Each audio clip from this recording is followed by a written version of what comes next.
Avalanche de buts au Parc des Sports d'Annecy. Evian est en finale de la Coupe de France. Après une victoire contre le PSG en quart, le petit du championnat a sauvé la face à Lorient. Victoire 4-0. Une très belle soirée pour le club et les supporters qui découvriront le 31 mai prochain le Stade de France pour la finale.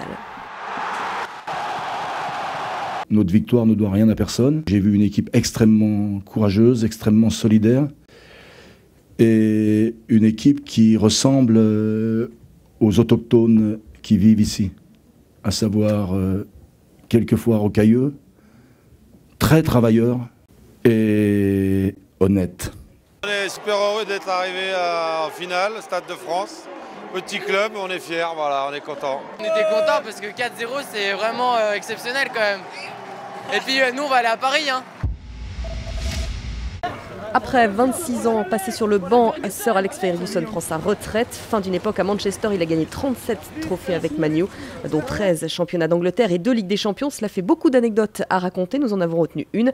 Le 15 février 2003, un Ferguson furieux d'avoir perdu contre Arsenal envoie sa chaussure à travers le vestiaire. C'est Beckham qui la prend en plein dans l'arcade sourcilière. Moi, à cet épisode de la chaussure, même si c'est vraiment très malencontreux parce qu'il n'a pas voulu viser David, mais c'est vrai qu'il a donné un coup de pompe, je peux te dire que voilà, ça a été chaud. Après, on l'avait un petit peu chambré en disant que s'il avait voulu vraiment faire ça, il n'aurait pas réussi.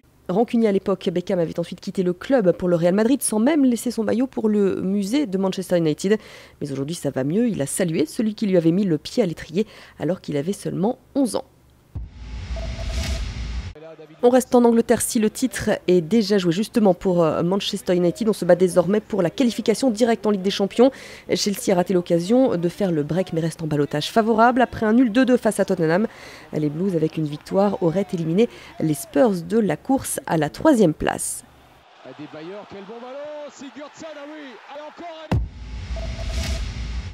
En Italie, en revanche, c'est bouclé. Naples est qualifié pour la Ligue des Champions en assurant une 2e place après la victoire à Bologne 3-0. La victoire qui a condamné l'Inter battue chez elle par la Lazio Rome 3-1. L'Inter qui ne jouera aucune Coupe d'Europe la saison prochaine. Joël Tsonga a eu du mal à se défaire de Robin Haase à Madrid. Le numéro 1 français a néanmoins réussi à avoir le dernier mot. Victoire 7-6, 7-6 face au 77e joueur mondial. Il affrontera au prochain tour l'Espagnol Fernando Verdasco. Ouais, les Madrilènes, il aime bien jouer ici. Il a eu des super résultats souvent ici. Donc voilà, ça va être chaud patate. Mais bon, je vais faire le maximum. Je vais donner le maximum de moi-même. Je vais essayer de m'éclater sur le terrain. Et après le résultat, bon, j'espère que je vais pouvoir être maître du résultat.